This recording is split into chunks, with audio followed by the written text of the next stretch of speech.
सांसद और प्रमुख नेता चंद्रशेखर आजाद ने बीजेपी के साथ गठबंधन करने वाले राजनीतिक दलों पर निशाना साधा और कहा कि जो बीजेपी के साथ गया वह समाप्त हो गया।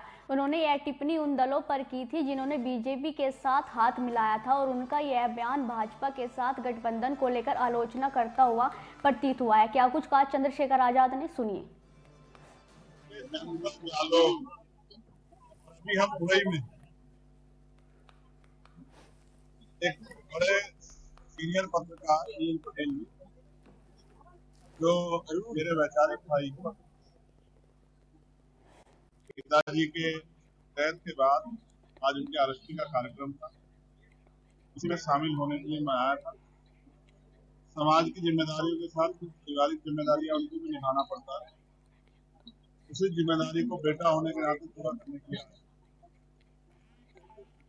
यहाँ आया और जिस तरह का बदलाव इस कार्यक्रम में देखने को मिला, मैं उसके लिए नील पटेल जी को उनका आभार करता हूँ। उनकी टीम बदलाव ने जिस तरह से आज गरीब बच्चों के लिए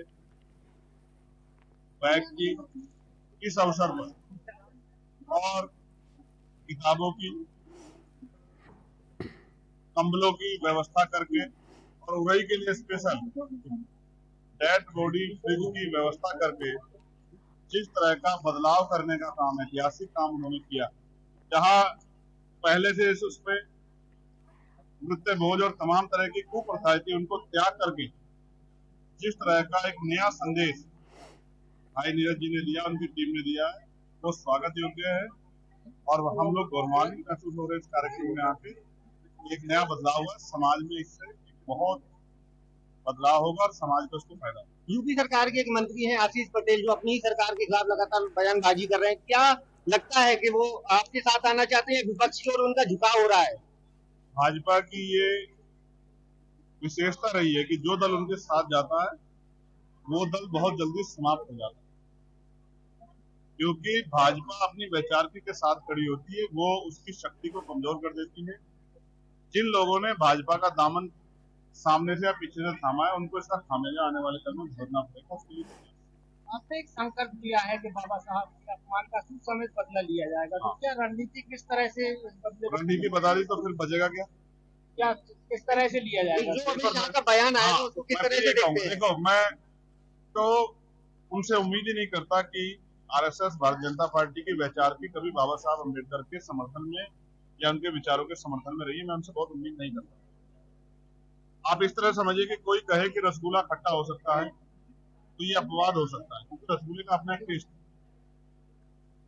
गुलाब जामुन का अपना टेस्ट। उसी तरह से आरएसएस भाजपा की एक वैचारिक है, वो हमेशा से संविधान, बाबा साहब अम्बेडकर की विचारधारा या मानवता की विचारधारा के खिलाफ है।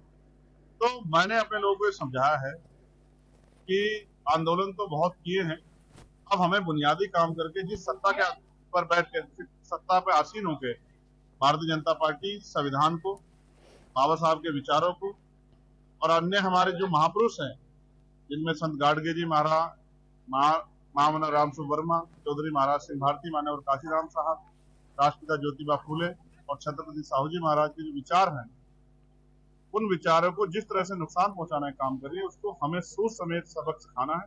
और उसका तरीका ये कि हम इनसे सत्ता छीन, उसके लिए हमें बहुजन समाज को जागरूक करना है और मेहनत करनी है। उसके लिए हमने संकल्प ले लिया है कि हम उसको करके दिखाएंगे। आज ये नौजवान जो आपके पीछे खड़े हैं, ये सब संकल्पित हैं। उत्साहित इसलिए है कि मैं बहुत दिनों में इधर आया हूँ, लेकिन ये संकल्पित है कि भारतीय जनता पार्टी को वापस उसी स्थान पे भेजेंगे जहां जनसंघ के समय थी। 2027 में आजाद समाज पार्टी गठबंधन में चुनाव लड़ेगी या खुद चुनाव लड़ेगी? मैं मीडिया के सवालों की दाद देता हूँ। 2027 बहुत दूर है, उससे पहले जिला पंचायत चुनाव है। आज के प्रोग्राम की गरिमा को समझे, चुनावी बाद में आपसे बहुत हमेशा बाद में भी कभी कर लूंगा।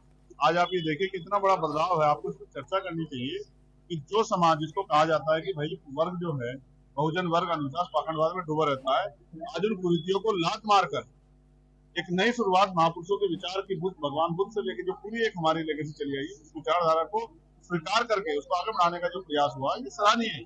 इसका जनता को स्वागत करना चाहिए और इसी तरह से दुख और सुख के अवसर में अपने महापुरुषों के रास्ते में चलना चाहिए।